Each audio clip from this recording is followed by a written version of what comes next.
the Rabbi Yaakov Avuchatzera all night long. And then Alfas says something very interesting. He said that they davened all night long at his kever. And he said toward dawn, right before it got light, he saw a brilliant light, Ramash, a light coming from the grave of Rav Yaakov Avuchatzera. And all of a sudden he said he realized that they were answered, right? That this man, Rav Yaakov Avuchatzera, succeeded in stopping the Nazi invasion. Now, the incredible thing, as we will see, is not only did he stop Rommel in his march toward Israel, but this was the turning point of the entire World War II. The Nazis never won a battle after this battle that was about to happen, as I will say, and so on, and because he saw that incredible light and so on. In any case, the next day was October 22nd, 1942, okay? And that was the famous Battle of El Alamein, which is the battle where Montgomery took on Rommel, and he won, which was incredible. And like I just said, the incredible thing about all of this is that this battle was the turning point of World War II. It didn't just stop the Germans from capturing Eretz Israel. The Germans never won a battle after that Battle of El Alamein. And then all of a sudden, everybody understood why God made sure that he would die in Damanhur and he could not leave. Why? Because imagine what happens if they would have taken him back to Morocco. Then it comes out that Morocco would be west, right, of Damanhur. And that means Yaakov Avuchatzera would be buried in Morocco, which is behind enemy lines, which means that these people could never have gotten to the grave of Rabbi Yaakov Avuchatzera and prayed, because you can't, because it's behind the enemy lines. The Germans will have taken over Morocco. So because he died in Damanhur and remained there and not gone back to Morocco, they were able to get to the grave of Rabbi Yaakov Avuchatzera. They prayed, and Rabbi Yaakov Avuchatzera was able to accomplish. What did he accomplish, which was incredible? He stopped the war. He stopped Amalek. He stopped World War II. That's really what he did. Because not only did they lose the battle to take Eretz Israel, right? They never won a major battle after that. It was over. It was all downhill. That is considered the turning point of the war. That is incredibly significant because it demonstrates the unbelievable power of this tzaddik, Rabbi Yaakov Avuchatzera, you see. But not only that, I'll tell you something very interesting. October 22nd, 1942, which basically was the next day, right, after they were mispal at the gravesite of Rabbi Yaakov Avuchatzera. Do you know what the Hebrew date was? It was Yud Aleph Cheshvan, the Yortzeit of Rochel Imenu. And Rochel Imenu is part of the neshama of Yosef HaTzadik, because Yosef HaTzadik is the son of Rochel Imenu. And together, Rochel Imenu with Yosef HaTzadik, in many ways, is the root neshama, is the neshama that forms the foundational soul of the Mashiach ben Yosef. Right, that's who it was. So it comes out that Rochel Imenu, basically, together with Rabbi Yaakov Avuchatzera, stopped World War II, the Holocaust. That's beyond belief. You have any idea what kind of schus that was? Not only that, I'll tell you something even more interesting, okay? So that was October 22nd, 1942, was Yud Aleph Cheshvan, the outside of Rochel Imenu. But the Nuremberg trials started in 1946, if I remember correctly. I think it was October 17th, when Germany would be judged in front of the entire world, the Nuremberg trials, right? That day, or that date I should say,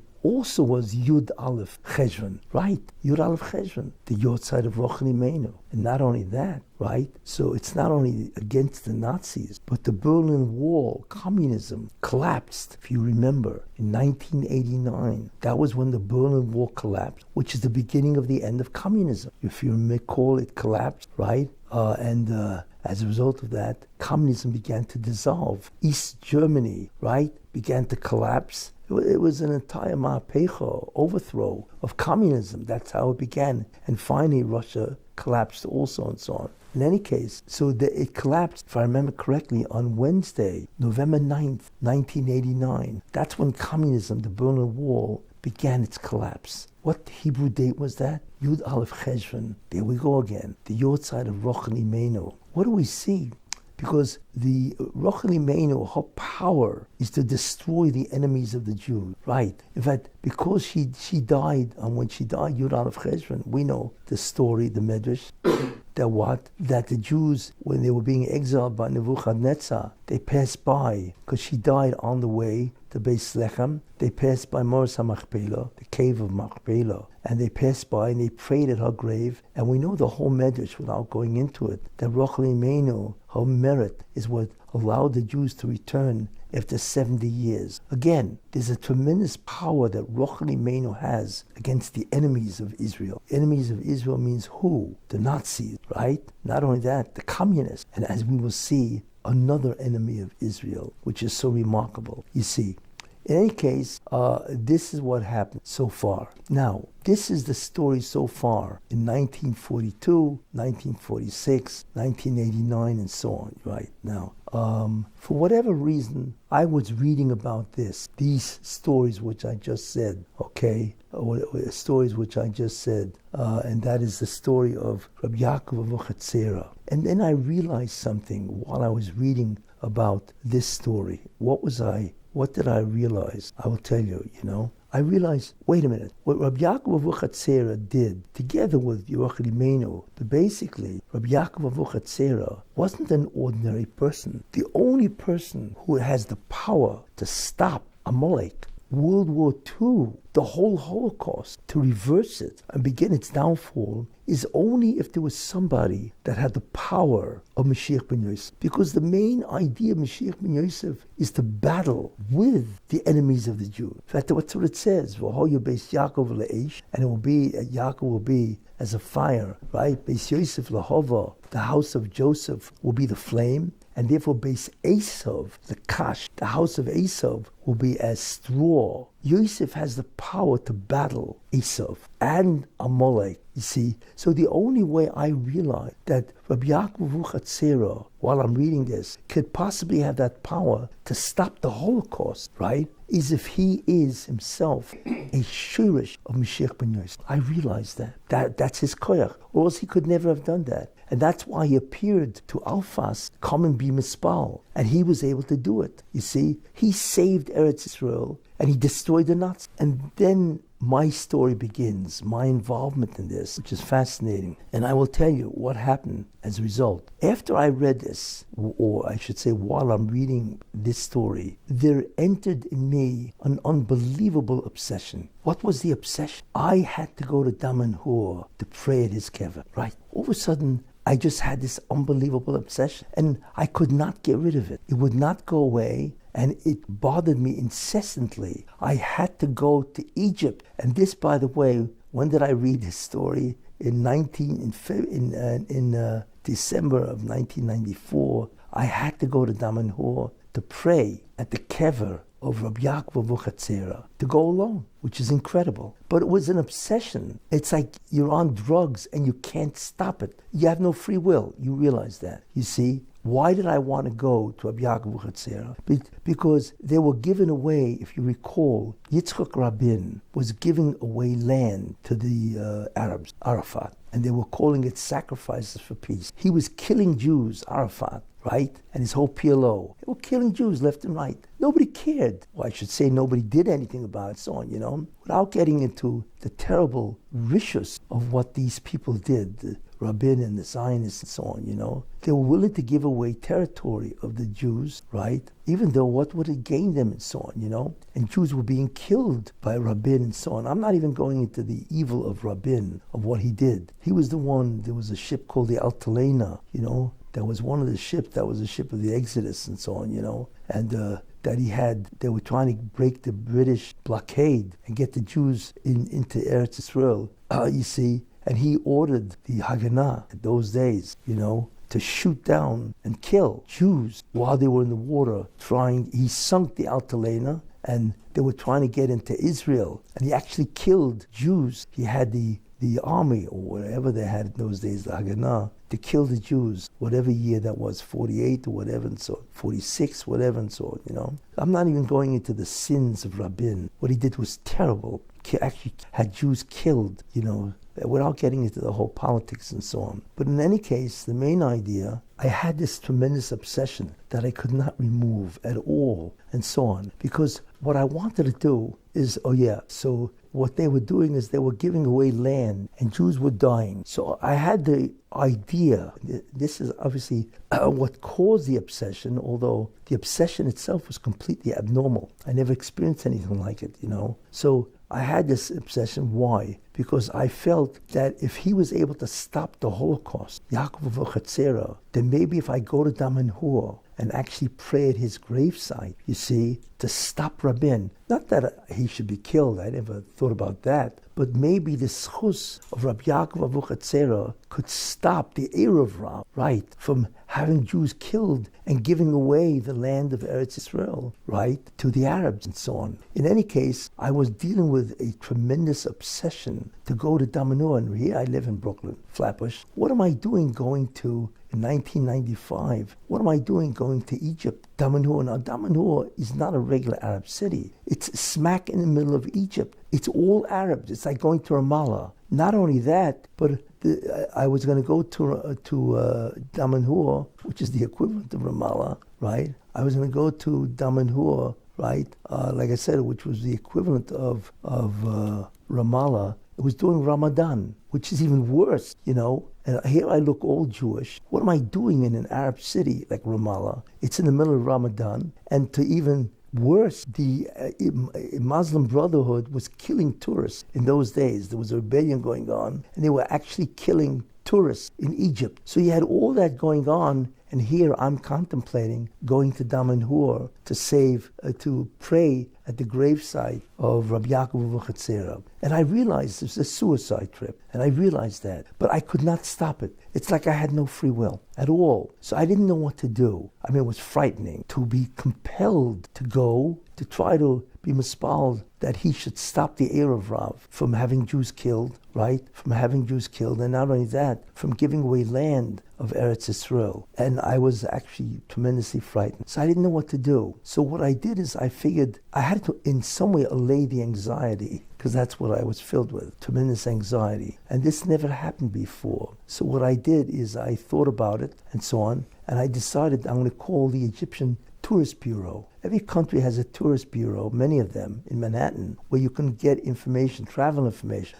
So I called up the Egyptian Tourist Bureau to find out, okay, if I fly to Cairo, because that's how you get to Egypt, right? If I fly to Cairo, how am I going to, what's the fastest way to go from Cairo to Daman-Hur, which is about 125 miles north, and so on? What's the fastest way to get in and get out? So I spoke to the manager of the tourist bureau, the Egyptian Tourist Bureau, and he says to me, where do you want to go in Egypt? I said, I want to go to Daman-Hur. So all of a sudden he says to me, what do you want to go to Daman-Hur? What do you want to see? Avuchatzera? He said that. So I realized, wait a minute, he knows about it. That Avuchatzera, because I had no idea where he's buried now. I think I'm going to have to go to a cemetery and look for this guy smack in the middle of in Ramallah. So I said, yeah, I want to go to his kever. So he said, let me give you advice. Whatever you do, there's a train that goes from Cairo to Daman-Hur. Don't take the train. It is filled with Arabs. In fact, that's all it has is Arabs. And boy, was he right, because I saw that train. That train has loaded with Arabs, and they're all hanging on to the train and so on, He said, what you do is you take a taxi from Cairo 125 miles north, and that's how you get there and you get back. Because I wanted to go there and back in one day and get out of Egypt and so on. So I said, thank you very much and so on, So I thought to myself, wait a minute, the second thing I could do is I don't want to dilly-dally at Cairo airport for a visa. I said, what I'm going to do, let me go to the Egyptian consulate in Manhattan and get a visa to Egypt so I can go in and out of Egypt. So the next thing I did is I went to Manhattan and I went to the Egyptian consulate, and they're all Egyptians, right? And this is 1995, remember. This is basically, the peace agreement, whatever it was, flimsy, whatever. So I go into the consulate, and the guy looks at me and says, yes, what can I do for you? Because obviously I'm Jewish, and what am I doing in Egypt? Consulate. So I said, I'd like to go, I want to get a visa to go to the consulate, to go to Damanhur. So he looks at me like, what in the world do you want to go to Damanhur? First of all, Damanhur is not a city that we're talking about, a commercial city like Cairo. It's in the middle of nowhere, which it was, and so on, So he said, wait here. So I waited there, and out comes, I think he was the consular of the Egyptian consulate and so on. So he tells me to come in, and he sits down and looks at me and says, where do you want to go in Egypt? Like they couldn't understand. You're a Jew, what do you want to do in Damanhur? It's not like you want to go to Cairo as a tourist. This is in the middle of nowhere, So I said, I want to go to Damanhur. So he looks at me and says, you want to go to Damanhur? Why do you want to go to Damanhur? Like, what does that mean? Do you want to see Abu Khatsera? He actually knew, again, he was the second guy that knew about it. So I realized that he's a known individual in Damanhur. I said, yes. So then he asked me, why do people want to go to Damanhur to see Abu Khatsera? So I told him he's a very great spiritual person. He's a Kabbalist, I told him, that can perform, miracles or whatever. So he looks at me because he had to determine, was he going to give me a visa or not? Was I a security risk? So he thinks about it, and then he says, okay, I'll give you a visa. So he gave me a visa to go to Damanhur. He probably thought I was out of my mind because, like I said, it was Ramadan, right? And they were killing tourists. And you want to go in the middle of Egypt. Remember, this is not Cairo, which is a tourist place. This is in the middle of like going to Ramallah, you see. Anyway, he gave me the visa. Fine. So the next thing I did, so my anxiety was slightly abated, slightly, not much, because it was incredibly dangerous doing what I was doing. Yet the obsession was such that I could not stop it. In any case, so I went to Israel, right? And then I took Air Sinai to Cairo. I actually flew to Cairo all myself, looking obviously very Jewish, and I landed in Cairo. Fine. I had a visa, which was a very good idea. So I went right through the immigration and so on. And I walked outside, and all of a sudden I'm surrounded by 30 Arabs, and they were all screaming at me, taxi, taxi. They're all taxi drivers. And Egypt was doing terrible because tourists were not coming because they were killing tourists, you see. And here a guy comes out, maybe some kind of money and so on. So they're all screaming at me, taxi, taxi, 30 of them, So all of a sudden somebody screams out and says in broken English, where do you want to go? Because they knew I was an American. Where do you want to go? So I said, I want to go to Damanhur. So one of them screams out, Abu Khatsera. They knew. Why else would anybody go to this backward town called Damanhur? In any case, so I didn't know who to pick. You got 30 guys all screaming at you, taxi, taxi. So finally there was a guy that looked pretty decent. He spoke broken English. So he tells me, I have a van, a 9-seater van, and it's me and the driver. I'm the tourist guide, and he's the driver. I'd love to take you. So I figured the guy speaks somewhat English, and I had a 9-seater van all to myself. So we get on the highway, and we're on our way 125 miles to go in the middle of Egypt, And like I was saying, and I'm tremendously uptight because I am literally in a Makam Sakana. But I had to do it. I had no choice, and so on. Anyway, I get to Damanhur, and my driver asked one of the Arabs, you had to see this city. Half the city rode around on donkeys, and the other half had cars. I mean, and the city was mostly sand. It's really primitive when you really look at it and so on. Anyway, he asked where the cemetery was, and we go to the cemetery, and I see the house. He's buried in a house, And what was interesting, in front of that house was 3 Egyptian guards with machine guns guarding the kever of Reb Yaakov of Khatsera. This was very, very interesting. You see, so we get out of the car and we tell them, I want to go in, pray at his grave and so on, And they all look at me and say, I'm sorry, you cannot come in here. And it was about 3:30 p.m. You can't come in here. You need a permit by the police to come in. Because obviously they were there to guard it, And then, fine. So we have to jump back in the car, go back in the city of Damanhur. I'm telling you, you can't believe what it is when you're in the middle of people that probably would like to slit your throat. It was just incredible, And we go to the police station, right? And I sit down, and they're all, I'm telling you, it's like they're all Arabs all around me. We're not talking here about some Israelis or somebody who knows English and so on, I'm in the middle, literally, of like Ramallah. And all of a sudden, after 5 minutes of sitting, a guy comes out. And he's a police commissioner of Damanhur. He's the commissioner, He says, okay, everybody come with me. So we go back to the van, jump in the van, me, my driver, and the licensed tour guide, and the police commissioner. And we head back to the house, So we get out, and of course, he's a police commissioner. So the guards, the three guys with machine guns, they move aside, and I go into the building, and there he is. Rabbi Yaakov Avuchatzera, the kever, is in front of me. So I motion for them, please, I want to pray. So do me a favor, please exit, all of you. I can't pray with you guys hanging around. So they did that. They left the building. They left me in the building alone, And I was being mispalel, And like I say, the reason why I went, basically, was for some reason I knew that this man is a shurish of the Mashiach ben Yosef, and he was able to stop the Holocaust. You cannot imagine the schus or the kedusha of this man to be able to do that type of spiritual task. It's beyond belief. Remember, we're talking about the Holocaust now. We're not talking about the life of a Jew. We're talking about the stopping of the killing of Jews. El Alamein was the end of the Nazi ability in 1942. In any case, I'm being spalled there, which is very fascinating, And what is interesting is when I was, so a half hour passed, and all of a sudden, and the kever closes at 4 o'clock. So I remember I looked, this is just an aside, but it's very interesting. It just shows you the power of this tzaddik. So I turned to Avuchatzera, and after being mispal, Tillim, and all that, so on, I said to him, look, I came here in a tremendous sakana, and it is. And we're looking at Ramadan, they're killing tourists. This is the middle of Ramal, right? It's suicide. It's really what it is. It's only by a nest that nothing happened. And you see there are even more nisim, as I will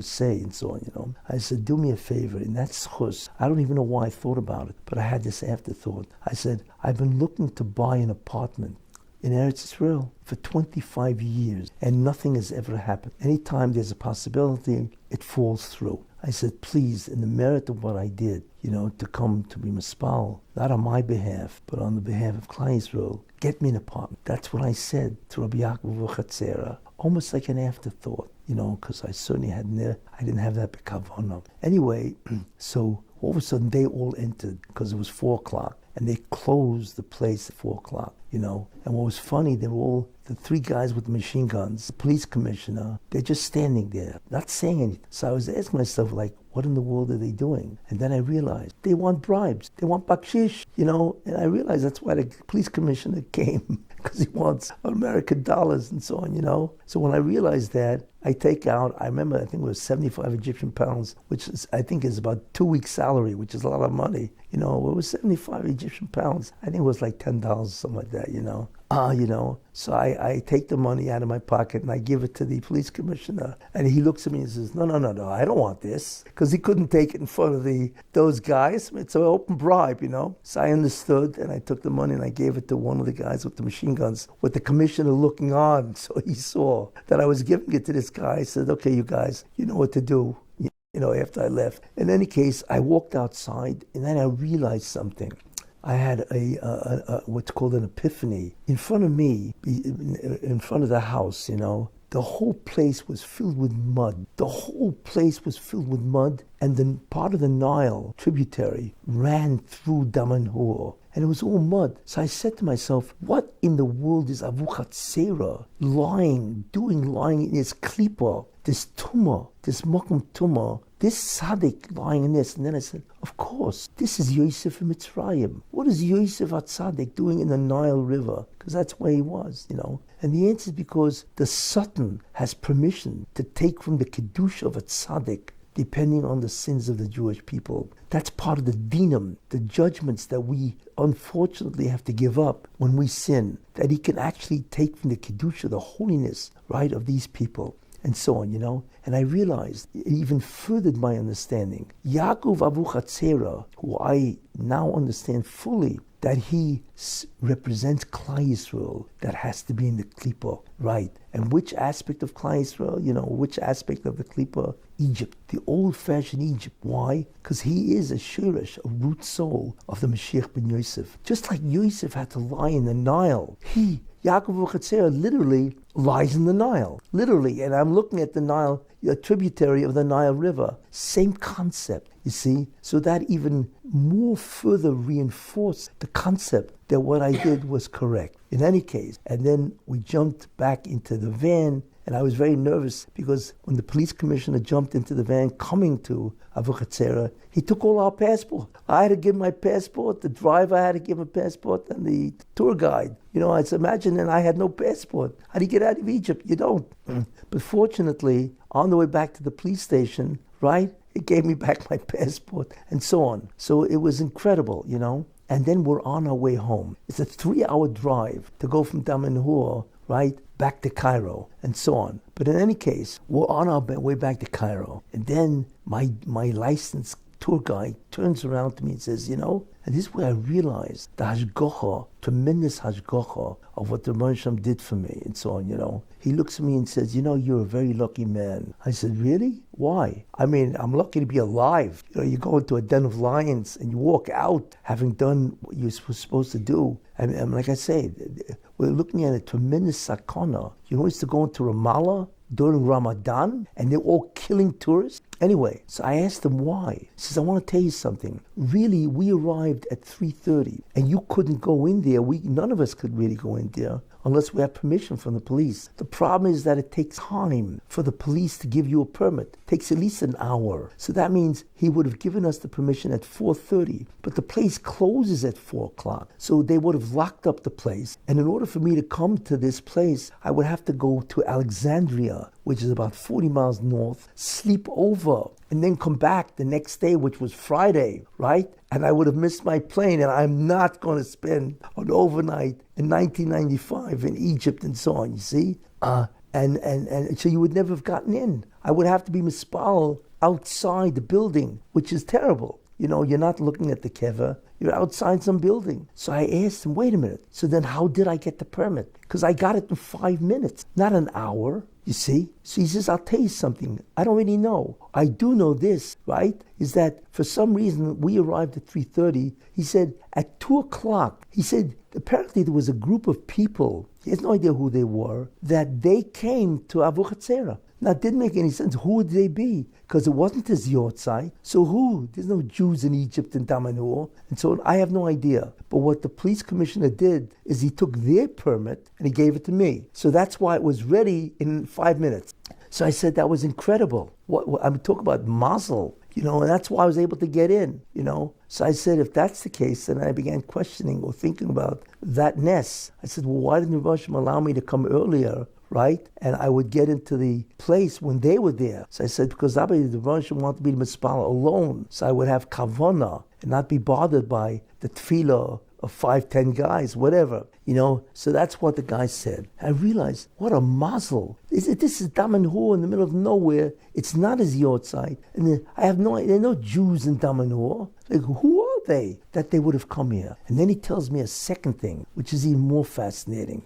He says to me, you should know also one thing. There were 30 guys, taxi drivers, that all wanted to take you to Damanhur. And they're taxi drivers. They could have done that. He said the problem was none of them are licensed. They're all hack drivers. That's right, just trying to earn $1 or whatever. And so, you're lucky that you picked me. I was basically the only guy with a license. So because of that, I had the legal right to take you into Abu Khatsera. None of them would have been able to do that. The police commissioner would have said, I'm sorry, you can't go in because these guys are not even licensed to take you here. You see? So forget about it. But I'm licensed, so I'm allowed to do that. So you picked the right guy out of the 30 taxi drivers. You picked the right person to take you in. I was shocked. I mean, what are the odds that you picked the right guy to get into that? And of course, I saw all of this as the tremendous hashgacha pratis, and so on, In any case, so then we went back. It took another 3 hours to get back, and the roads were empty because everybody was home eating. It was Ramadan, so there was nobody on the road,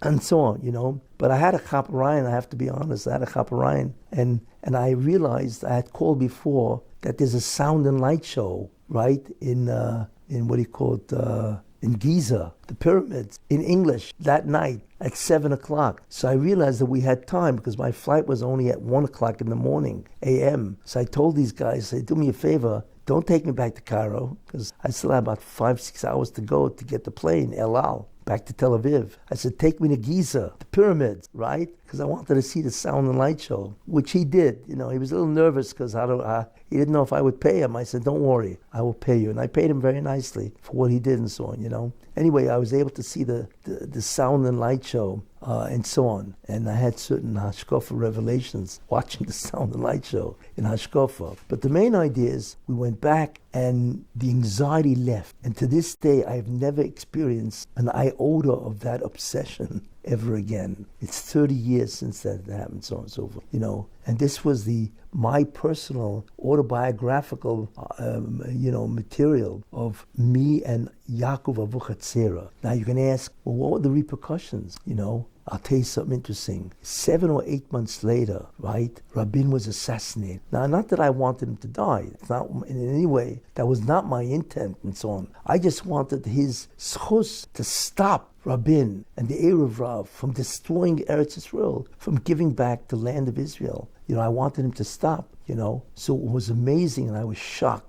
I think it was November 5th, right, in 1995, that Yitzchak Rabin was assassinated. And what was shocking about that is that the Hebrew date of when he died was Yud Aleph Chesh, was Rochel Imeinu's Yotzai. It was astounding that that's when he died. Again, there they are. Rochel Imeinu, the one who fights for Klal Yisrael, protects the Jewish people, and she stopped Rabin, the head of the Erev Rav. It's astounding you think about that. Now, was it because of my tefillah? I don't really know. But what happened was, how many people are assassinated, and that it should be on the Yotzai of Rochel Imeinu itself is incredible. Now, what does all this have to do with current event? And here's the shocker, okay? What do we see?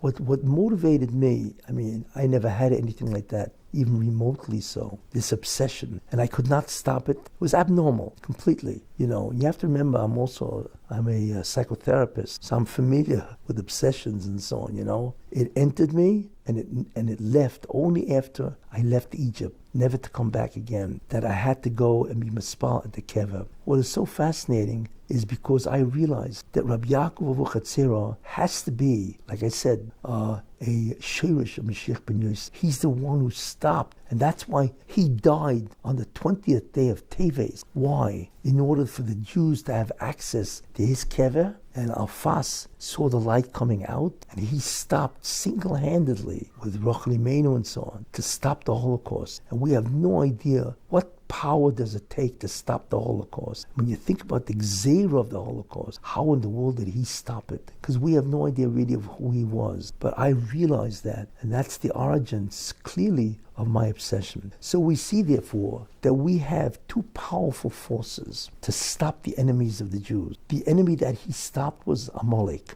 Nazi Germany. There's no question. And then, like I mentioned, the Berlin Wall collapsed, which is the beginning of the end of communism on Yud Aleph Cheshvan. There she is, Rochel Imeinu. Apparently, those are the two major forces: Rabbi Yaakov Avuchatzera, the Shurish Mashiach ben Yosef, and Rochel Imeinu. Now, why do I bring this up? Guess what? Who's the next force that's the enemy of the Jews? Really the enemies is what I've been saying for years, is the Rash Be'esav. Esav, terrible to the Jewish people. And in America, and I've been saying this for years, the enemy of the Jewish people, the Rash Be'esav, is the Democratic Party, you see. Now what is amazing is they're about to collapse. The Democratic Party has been devastated by Donald Trump, which is incredible. So you begin to think, wait a minute, who has protected the Jews from the enemy of the Jewish people? The Democratic Party. You see? Who? Well, it's interesting when you think about it. The Hebrew date of the inauguration of Donald Trump, which is January 20th, right? January 20th, 2025, is Chof Teves, the 20th day of Teves. That is the Yortzeit of Rabbi Yaakov Avuchatzera. And we know he died on that day, right? Just like Rochel Imeinu. She died on the date that had to be there so the Jews could pray at her kever and stop, all right, the exile, the Babylonian exile. Could you imagine? The Democratic Party is about to die on the date of January, right, 20th, which is Chof Teves. That's the Yortzeit, Rabbi Yaakov Avuchatzera. You see? So imagine Rabbi Yaakov Avuchatzera has to die on January 20th now, but then was Chof Teves, right, in 1883. So on that inauguration day, right, who will die? That's the end of Obama. You don't realize. It's the end of his power. Him, Biden, Harris, Schumer, all of these people, terrible. Either the Rosh Be'esav, right? Or the terrible, not just the Rosh Be'esav, but the Erev Ram. Schumer is Erev Ram, so on, on his yahrzeit. There he is again. Rabbi Yaakov Chatzera is the inauguration day of the demise, basically, of the Democratic Party. Because what's going to happen is Trump is going to do things which are incredible, which American history has never seen before. He's going to revamp America. And that is the day that the Democratic Party will in many ways not disappear, but they will be eviscerated, denuded, whatever term you wanted to use, and so on, made impotent, and so on, with Donald Trump. And we all know that. And amazingly so, again it happens on the date that he had to die, which is Chof Teves, Rabbi Yaakov Chatzera, to save the Jewish people. So just like he had to die on that date to make sure that he was available for Jews from Israel, pray at his kever, so he would be east of El Alamein. That date is also the date that Trump would come in and eviscerate the Democratic Party. And we see what's going to happen and so on, And that's the purpose, really, of my telling you this story and so on. So it's obviously a fascinating story. It shows you, that there are things that go on that we have no idea of what's really happening. It is the mysteries of the cosmos. It is the mysteries of God's plan, of how he saves the world. And it's so subtle, dates. How many people realize, that the inauguration day of Donald Trump, and therefore the demise in many ways of the Democratic Party, is on the very yahrzeit of the person that saved the Jews in the Holocaust. We're talking here about what? We're talking about the shurish, the root soul of Mashiach ben Yosef. How many people realize that? Yet it's something which happens subtly, very cautiously, very subtly. I was able to recognize it. Why? Because of my involvement autobiographically in 1995. And even that is an unbelievable mystery. And the miracles that happened to me in order for me to be able to get to Damanhur, and I'll never forget that experience, to go into the lion's mouth, out to the den, like Doniel, and to sit with the lions, right, and walk out, untouched and so on, So it's something to realize, very important. We are close to the end. This is not normal, I hope that you appreciate, the unbelievable subtlety of how the Rebbe Hashem runs the world. And it's only later on that we will realize what the Rebbe Hashem has done for us to save us, and so on. So hopefully and I will talk about this in the next year, about the significance of what's happening now with Donald Trump and so on, because there are miracles happening that are miraculous that nobody seems to realize, Nobody understands, that the Russian basically saved the America, and they don't even understand how and why and so on. In any case, I thought you would enjoy this story, mystical story, of how the Jews were saved in the Holocaust by the individual who himself really is a shirish of the Mashiach ben Yosef. And I hope you enjoyed the story of his grandfather, Elbaz, Shmuel Elbaz, with the magic carp and so on. Thank you.